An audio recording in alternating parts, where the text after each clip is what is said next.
He's not a bat, he's a man who fights crime. And we're gonna watch him fight for a minute at a time. With John and Niall and a guest who doesn't rhyme. It's Bat Minute!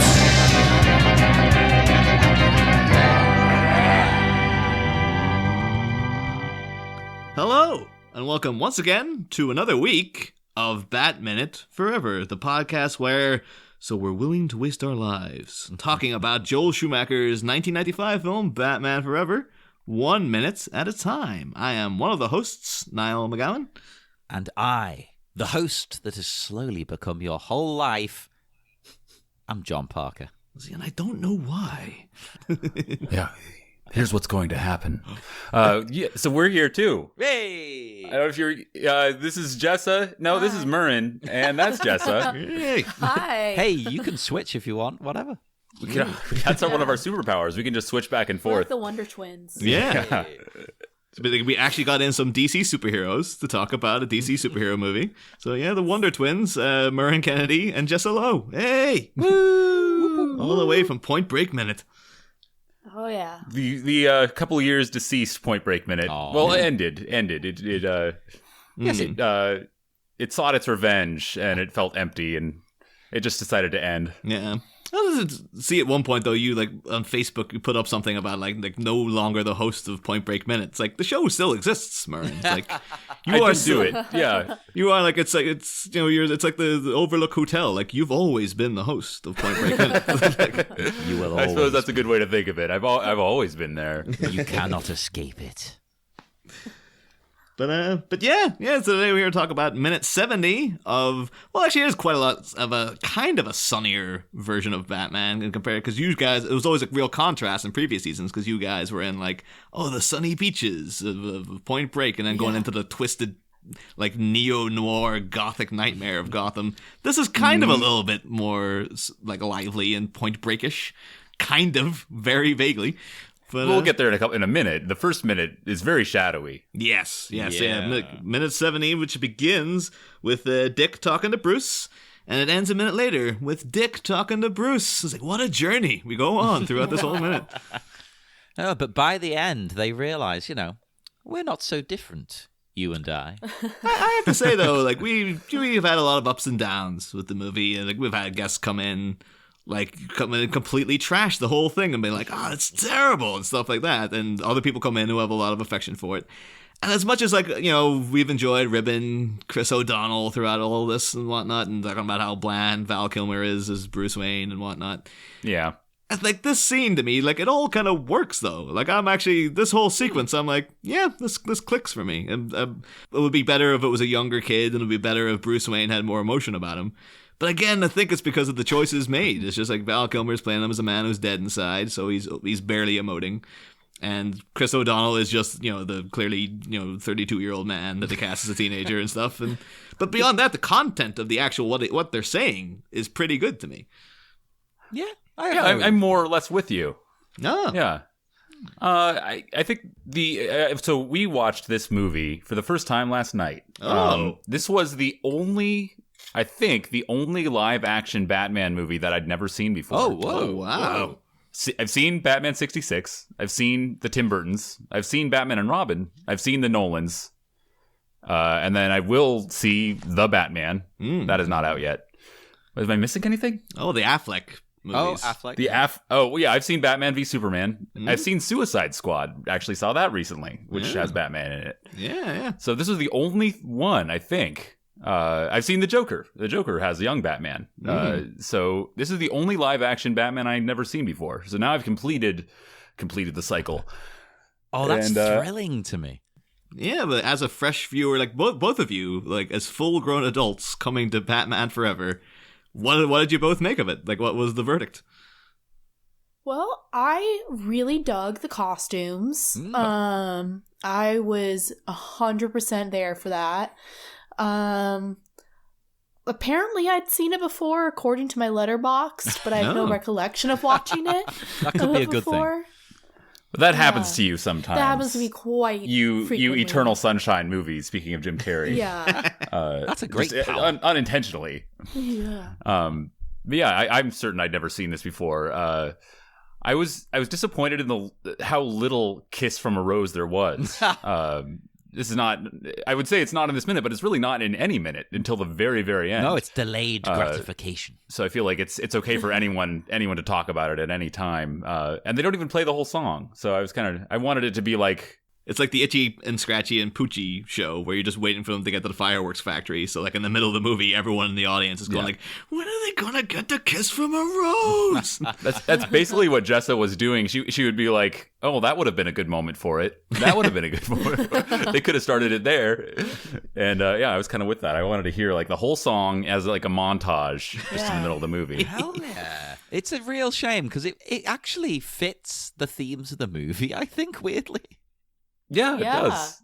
There's a part where he's with Chase and like the roses get knocked to the floor, and I was like, it could have just started right there as like a needle drop. Yeah, even like an instrumental version, just playing softly. That'd be great. Yeah, it should have been like a recurring motif or something. Anyway, because that song kind of is the movie's legacy in a lot of ways. For me, that's kind of what I knew about it, that it had this Seal song. But anyway, that's not this minute. No. That's so weird, though, because I still, as a kid who kind of grew up on this movie, I always put the U2 song first. Like, that was the song I remember being associated. Really? That was the one. That was, I guess, maybe because I preferred it, because I really love that song. I really loved the video for it. So I'm like, oh, yeah, that was the summer of 95, Batman Forever, was Hold Me, Thrill Me, Kiss Me, Kill Me. And then also Kiss from a Rose was there as well. See, I always think Kiss from a Rose. Yeah, see, that does because that's just more of a somber, sort of slower song. It would evoke an entirely different sort of memory palette to me to associate that to be the first thing I'd associate with Batman Forever. Yeah. Anyway, I mostly enjoyed it. I don't know. Were you done? You enjoyed the costumes. Is there anything else you enjoyed, Jessa? Yeah, I thought that was it. Just the costumes. I liked look at Batman. Yeah, so the bank guard. Oh, you liked him. Yeah. Jessa, I think Jessa at one point said that's my new favorite actor. Yeah. Now, when I first rewatched this, because I grew up watching this movie, but so when I first rewatched it for this, right, he was annoying me. I'm like, oh, he's so over the top. And then the more I started getting into the film and the vibe of the movie and understanding it's essentially like the 60s Batman, then I got it. I'm like, oh, wait, no, this guy's actually a genius. I think he may be the most in tune with the tone that the movie's going for of anyone. Yeah. Yeah. I think you're right, because to me what doesn't work here is like the whole entire movie is like a cartoon. Except for Val Kilmer. He didn't get the memo. Or he just didn't want to participate, maybe. Yeah. He's playing it from very what I know about serious, the background, isn't he? He's very straight. Yeah. Well, that's the thing. This whole minute, though, is quite straight. Like, it's... The thing, I think at one point Chris O'Donnell has said, like, oh, when I was shooting Batman Forever, I felt like I was shooting a movie. And when I was shooting Batman and Robin, I felt like I was shooting a toy commercial. And I think it's because, like, Batman and Robin doesn't have any scenes like this, where it actually is like, oh, there's actual, like, acting going on. And there's... The weird thing is, there's character work happening, but then because of the way they've edited the film... a lot of the relevance, and it's more important like in the next minute, but like there's a thing Bruce Wayne says, it's like really integral to like things that have been cut out from the movie, where you're like, if that was still in there, that would have been a really great little subtle character thing that he's talking about there. But now as it is, it's like, yeah, they're like there's these two guys, I guess they're, well, at least Chris O'Donnell's giving it his all in this scene. And it's just like, yeah, you don't really get that in in and Robin. So as much as we're going to get into some cartoony stuff later in the week, but this is like an actual attempt to be like, no, we're doing stuff here. Like this is actual... Yeah, it's well balanced. I think that like the script at moments at least is really there. I think in this scene and they do some interesting things with the Batman and Robin dynamic and those characters. I mean, if you talk about like Dr. Chase Meridian I'm not a fan of that whole thing. Really, that's problematic to say the least. But it goes for some interesting things, and I guess I would say Val Kilmer's take is maybe my biggest problem. He was just so bland. I get what he's doing, but it just didn't work with the vibe of the movie. Does he always talk like that? He's Or is he putting it beyond on. that? He's putting it Okay. on a little bit. Okay. He's such a weird actor. I never really know what to make of him in anything. Yeah, he's sometimes wonderful though. Like in Kiss Kiss Bang Bang, best thing in Yeah. the movie to me. Oh, Yeah, Val he's great. Kilmer pulls it out. He was a great actor back in the day. Like I understand why he became a movie star. Like, he's handsome, he's funny, he can do action, he can do romance, he can do. But it's just for some reason. Well, I think in this is because he's interpreting it's all repressed memory stuff. So this guy's very repressed. Yeah, but this isn't So a Christopher all Nolan very movie. buttoned down. Exactly. Yeah. That's sort of it would have fit much more into that sort of vibe. I guess I've seen him in a couple things. I'm not like any expert on Val Kilmer, but it seems like he always wants to be kind of strange and always has a weird kind of take on something. So Yeah. having him play like the straight character, like he would have been interesting to see him play like a Batman villain. I think. Yeah. Ooh. And have him really go all out and make some odd choices. Ooh, that'd be good. Do you have any ideas of who you'd like him to play, or am I putting you on the spot here too? I have to remember my Batman villains. Let's see. What do you think? Do you have any thoughts, Jessa, on Batman villains? If it was a different take, I could see him doing a good Harvey Dent, but Yeah. it wouldn't necessarily be a cartoon version, though. Oh, don't worry. No, This Harvey Dent's barely Harvey Dent. Yeah. No, that would be interesting, because he has got like the comic book like Harvey Apollo, like this really good looking, charming DA guy who has his entire face destroyed and stuff. Like I can see that being like like the classic what Two-Face is supposed to be. I could see Val Kilmer doing that much more than like old acne scarred old man Tommy Lee Jones in this movie. Although I did appreciate Tommy Lee Jones's effort in matching Jim Carrey's energy. So, he did not condone his buffoonery, but he tried to match it, I guess. Yeah. Tommy Lee Jones, of course, not in any of these minutes, but just to go on and for a little bit, I think I was introduced to him maybe in Men in Black.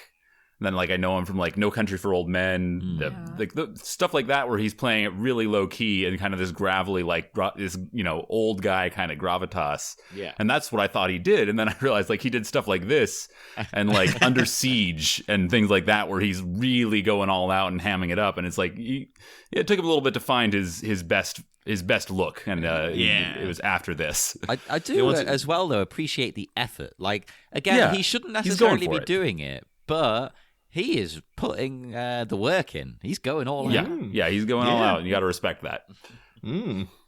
But one thing within the actual the minute here, though, we've got Dick saying to Bruce "Oh, do you understand?" And then Bruce been "Yes, I do," and stuff. At this point, Dick Grayson actually has no idea why Bruce Wayne is Batman. He's not a Gotham local, is he? So he doesn't know the whole Bruce Wayne story, I guess. He's he didn't grow up there.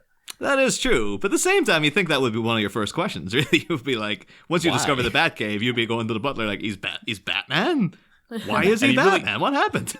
He really does set him up perfectly. Your parents weren't killed by a maniac. He's Yeah. Contraire. Wow.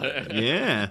Although, as well, again, I'm talking about things, though, that are cut from the movie that I think would have added a little extra layer is that in the original scripts, there was, and they even filmed this scene and stuff, but it never added it into the film. There's a bit where Two-Face, in talking to Batman, says "Oh, you're the same as me. You're a killer too." Basically pointing out the fact that Batman, throughout this franchise, has killed several people, including the man who killed his parents. It's that weighs heavy on Bruce, and he's supposed to have sort of recurring nightmares about it. So the fact then that Dick his automatic thing is you've got to help me find him, and then when we do, I'm the one who kills him. Pretty much just saying well, we all know that Batman just kills criminals.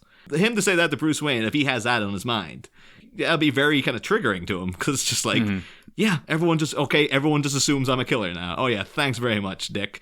I just go out and just friggin' slaughter everyone around me. Yeah, that's what I want people to think of Batman. And then it also would be nice to hark back, though, the fact that Two-Face said we're the same. And then later on in this minute, Bruce Wayne is saying to Dick, "Oh, we're the same," and stuff. It's it would have been nice little parallels there. Yeah. But now, because they cut that out of the script, Bruce kind of just shrugs off the fact that Dick says, "Yeah, you're gonna find him, and then I'm gonna be the one who kills him because we understand that we're gonna kill him, right? That's just the standard thing to do. Well, Of course. I'm not saying it's right, but you do get his motivation. Like, you understand where he's coming from. Like, and Robin, I'm calling him already. He's not Robin yet. Dick. He's not a killer, but he's going to make an exception in this case. You get where he's coming from. Yeah. The weird bit when Bruce is just like, so you're willing to take a life. So you're willing to take a life. Oh, you kind of expect him to like take a pamphlet out of his pocket and be like, here you go. Here's all of the instructions when you decide to kill your enemies. There's times where he almost seems like he's falling asleep. It's his take. It's his, he's in it, but he's just such a lower volume than, like, literally a lower volume than anyone else. I think he sounds like he's doing an impression of what do you call him from The Matrix? What's Lawrence Fishburne's character? Yeah, it does sound like that. I'm with you. He talks like this.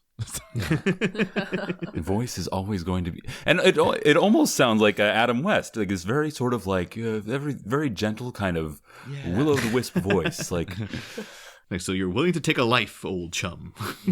Yeah. The way he phrases it though as well.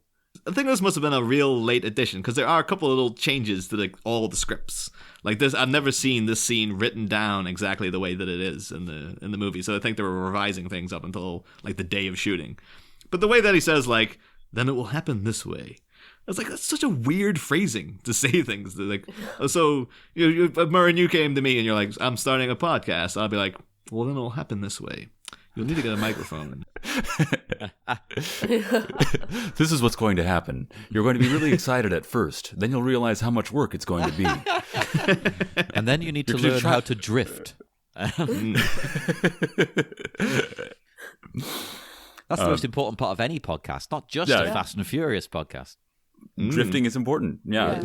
Whether it's Fast and Furious, whether it's Pacific Rim. Gotta drift.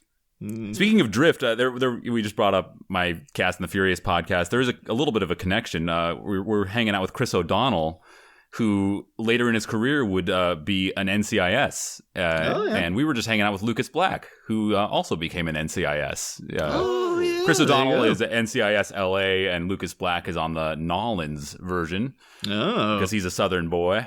Has there ever been a crossover? It feels like all those NCISs have to cross over at some point. Lost. I'm sure they all guessed it. Yeah, I had to like, we have to go to LA. We have to go to LA for this one.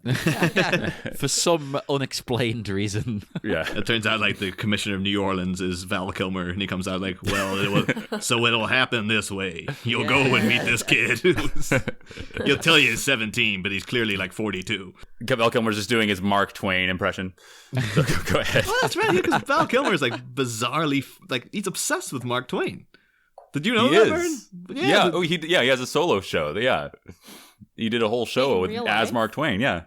Well, that's weird. Remember he came on like a late night show and talked about it and did his voice. I remember that's when I heard about it. You think he just carries around the mustache too? He's like, wait a minute, I can do it right now. Yeah, he'll do it for you. If he's at a party and you ask about it, he'll just do the whole thing for you, I'm sure. Oh, yeah. Sit here, son. My name is Samuel Clemens, but you might know me better as Mark Twain. It's like, oh God, Val, you've done the show 5 times today already. For some reason, if you do it in a US Southern accent, right, I can completely buy that line, it will happen this way. Because you say things old-fashioned style in that accent. It turns out like Val Kilmer was just playing Bruce Wayne as Mark Twain the whole time. It's like, Bruce Wayne, Mark Twain. I see. I got a take. Here we go. Coincidence? That's what I'm bringing. Tune in next week. Back in the 90s, they had to digitally airbrush out his mustache that he put on for every scene because he was playing it that way. Refuses to shave his mustache for anything. Somehow still better than what they came up with for Henry Cavill. But that's the thing, yeah, so if we were to take it again that this is the continuation of the character from the first 2 movies, it's quite a depressing development for Bruce Wayne. Because he's talking about like, oh, so, you're willing to take a life, so then it'll happen this way. You'll go out and you'll do that, but the pain won't die with Harvey, it'll just grow. And then you'll go out into the night seeking another face, and then another, and another. And it's just like, Two faces was not enough.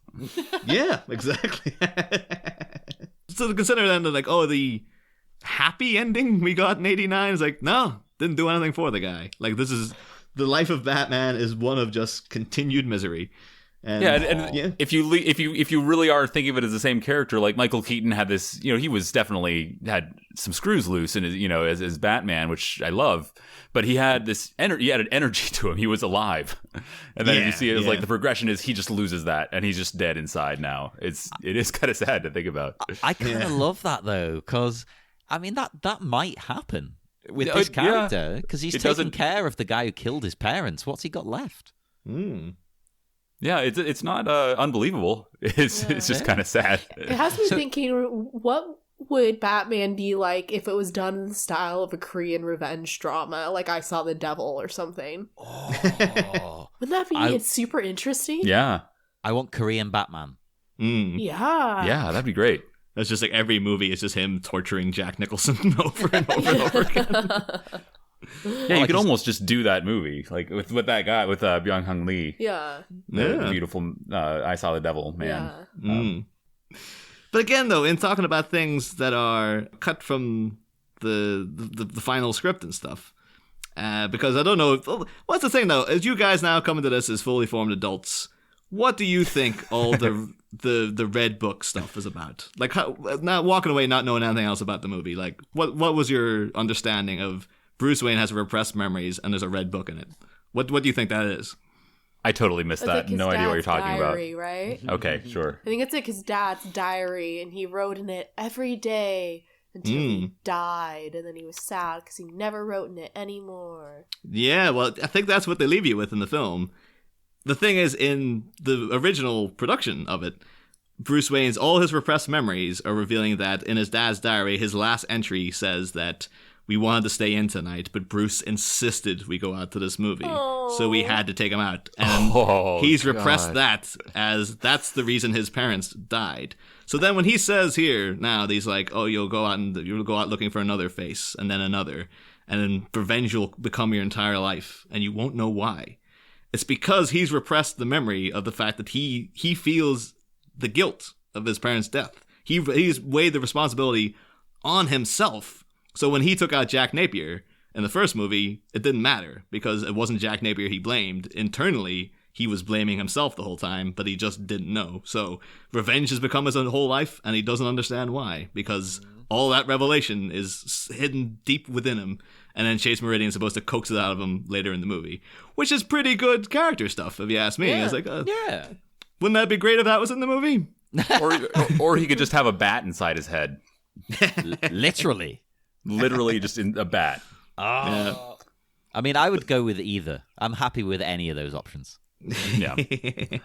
But yeah. One thing I discovered in looking into one Chris O'Donnell here is that apparently his first ever appearance in anything was in 1987 for a McDonald's commercial. Oh, whoa. Oh. And also co-starred Michael Jordan. And it's one of these really cheesy things where like Chris O'Donnell has like he's a real blink and you'll miss it kind of part, but like yeah, Jordan comes in and it's the narrator's doing the whole like he's narrating Michael Jordan ordering McDonald's as if it's a basketball game. So like he orders a breakfast and it's like Jordan scrambles and he's eating scrambled eggs and stuff like that.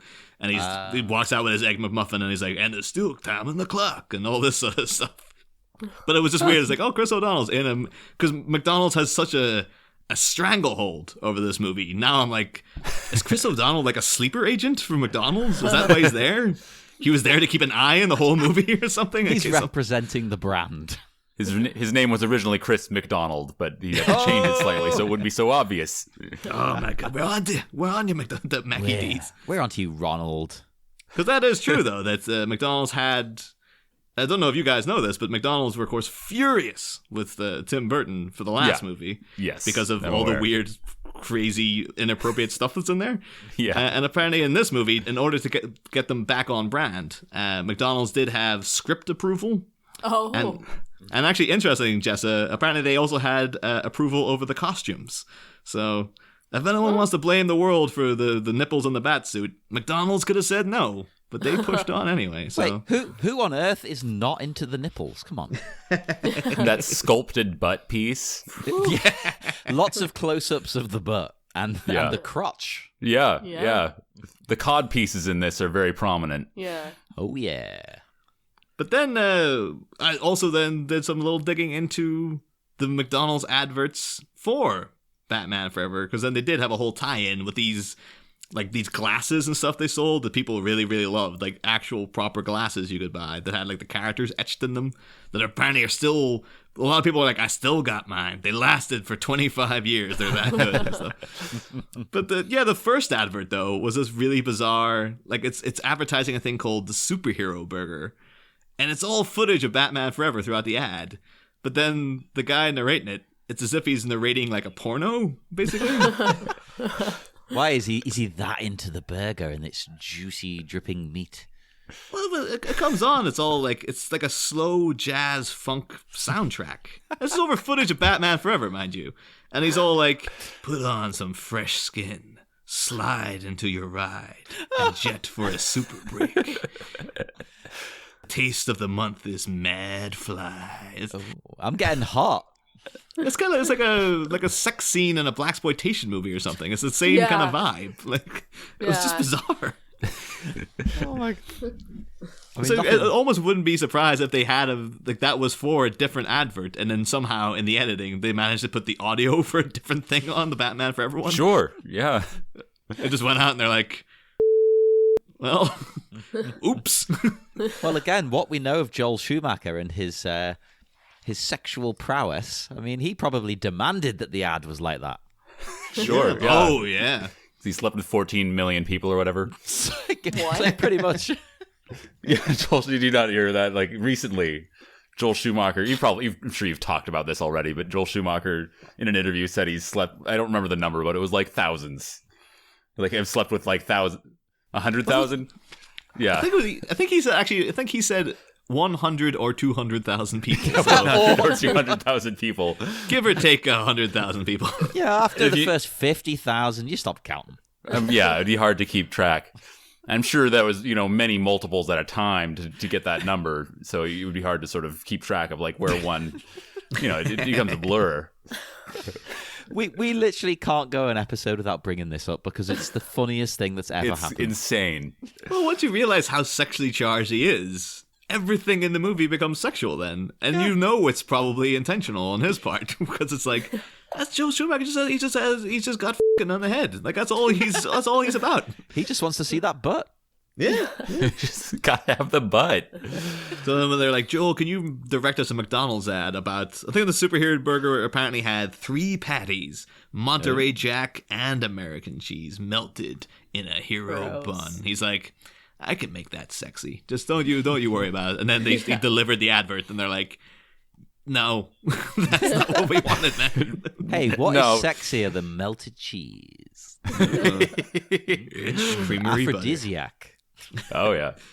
I do know some people who had, like, some women our age who had, like, a sexual awakening to Hugh Jackman talking about, was it rich creamery butter in Kate and Leopold?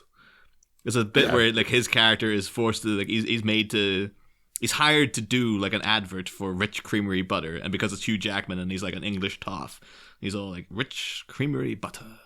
Melting on the lips and all this. I do know at least one person who's just like that. I was like 12 when I saw that, and that really revved something up in me. Yeah, I've not seen that movie, but butter is a sexy food. I would say if we're making that decision, I would say it's a bit heavy, isn't it? Like yeah. Yeah, I don't know. I guess thinking about eating a lot of it isn't sexy, but just like the idea of it, like it melts and it smell bad. Like it oozes. Yeah. I admit there are problems with this, but just as an aesthetic, I say it counts as a sexy food. I think you rubbed it on your skin, you'd all be worried about getting spots and stuff. Yeah. You'd want to shower it off. Speaking of showering, I like that Bruce just got out of the shower in this scene. And he has a towel around his neck. I was curious. I feel like that's a movie thing, but I'm not sure. I feel I've never taken a shower. So I take a shower, and then what I do is I dry off with a towel afterward. And then I put the towel back and I get dressed. And then Yes. the towel just stays in the bathroom. But for Bruce, and I feel like this happens in a lot of movies, he has the towel around his neck like he's still going to do something with it later.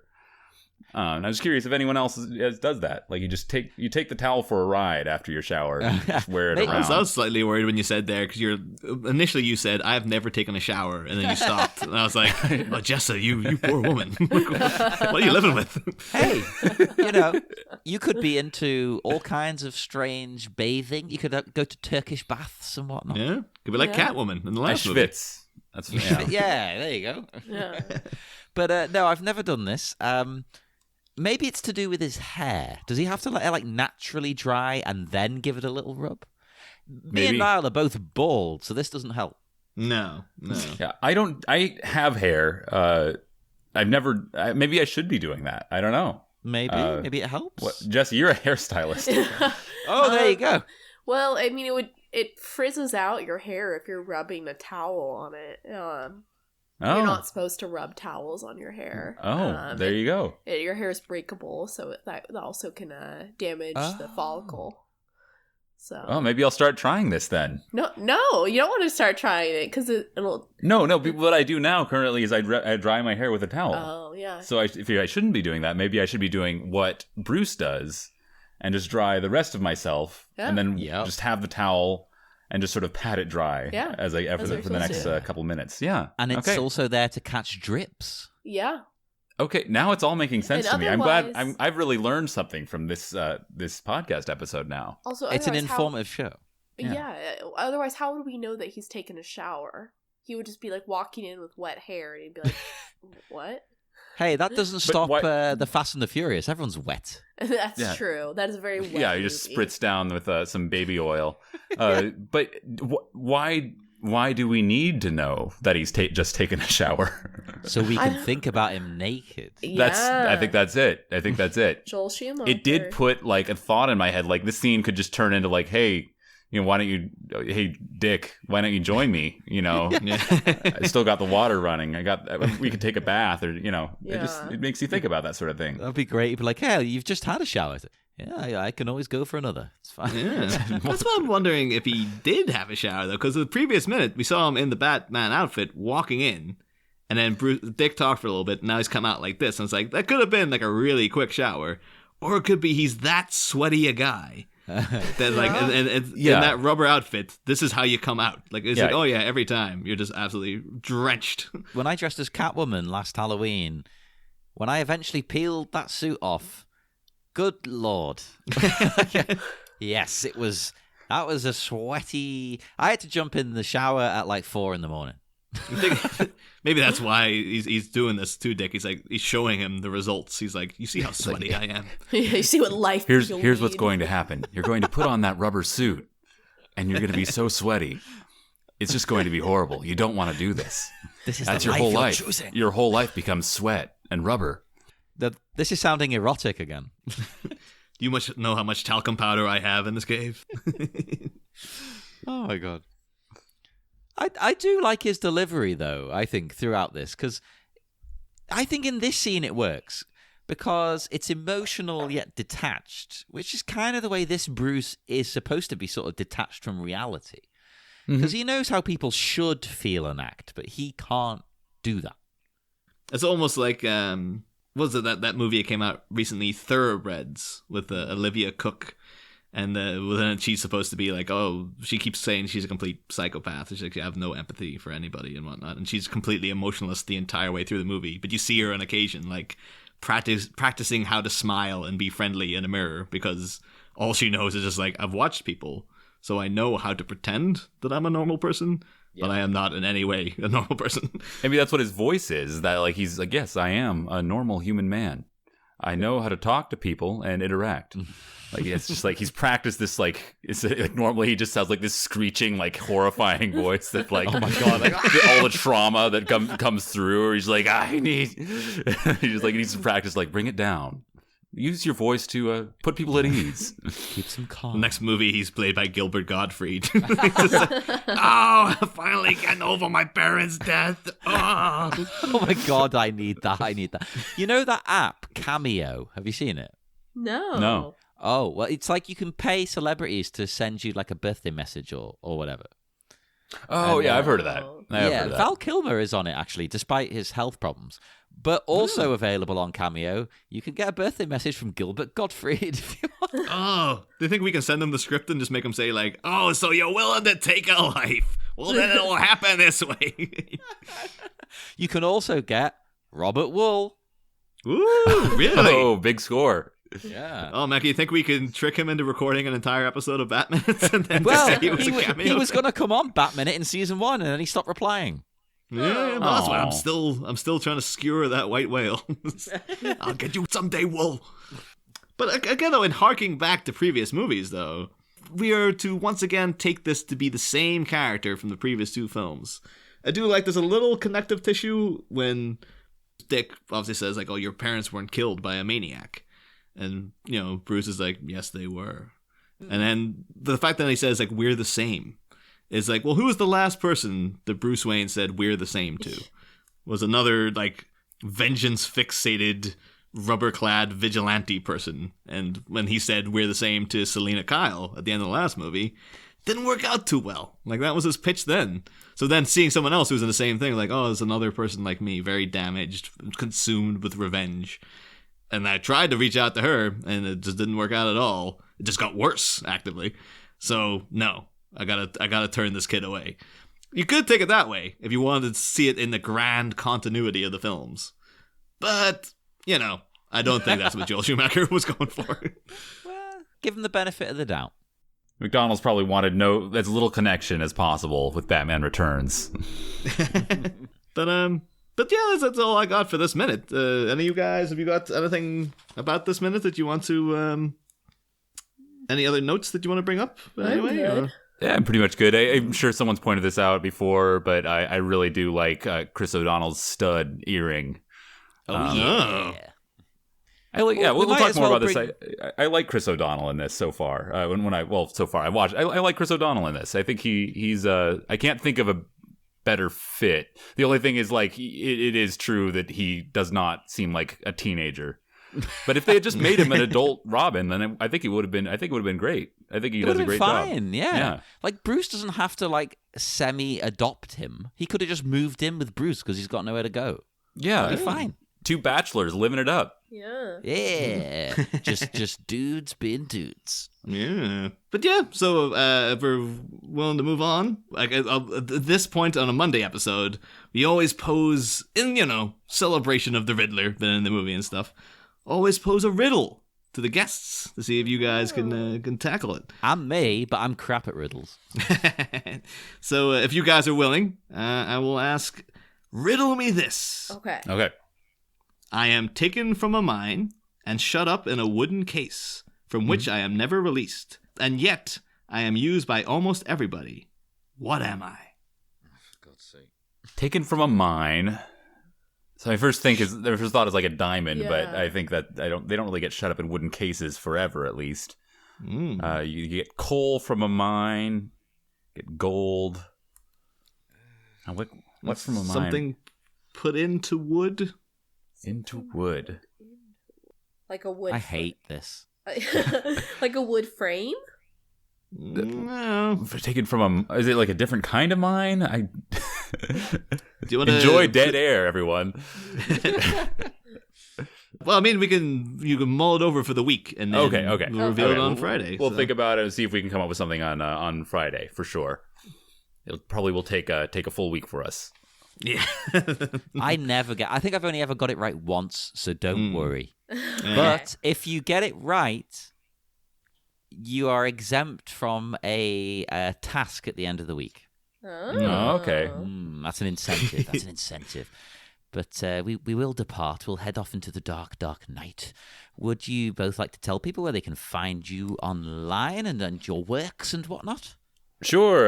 Well, I do the Cast and the Furious with Minute Impossible host Jonathan Howell. We're about to start Fast and Furious with the Ampersand, which is the 4th movie. If that's unclear for some crazy reason, that's the fourth in the series. Oh yeah, it makes perfect sense. So that's what we're going to be doing that coming up. Hopefully at the end of the month. We do encourage drift, and we're pretty casual about it, so you don't have a too strict of a schedule, but it'll come out pretty soon. And I guess I'll plug this. I also recorded me reading a couple chapters of The Grapes of Wrath, just because of the sort of the quarantine that's going on. I decided to throw something out there. So you can find that on my YouTube channel, which I think I've never really used for anything, but I think you just search Murren Kennedy on YouTube and it'll come up. Yeah. I don't really have any. You can tell about your Instagram or something. Yeah, if you want. you can check out my Instagram at Lowe Jessa, LOWEJESSA, if you want to see some stuff about hair. And do come and speak to us on Facebook at the Bat Minute Listeners Cave, on Twitter at Bat Minute, you know all this crap, and most importantly, come to Patreon. Get extra wonderful bonus content, episodes, and that's about it. No, there are other things you can get, but they're all like weird digital bonuses and whatnot. So do come. Pay $2 and you get our periodic bonus content, at least an episode a month, though sometimes more. Sometimes we've done 2.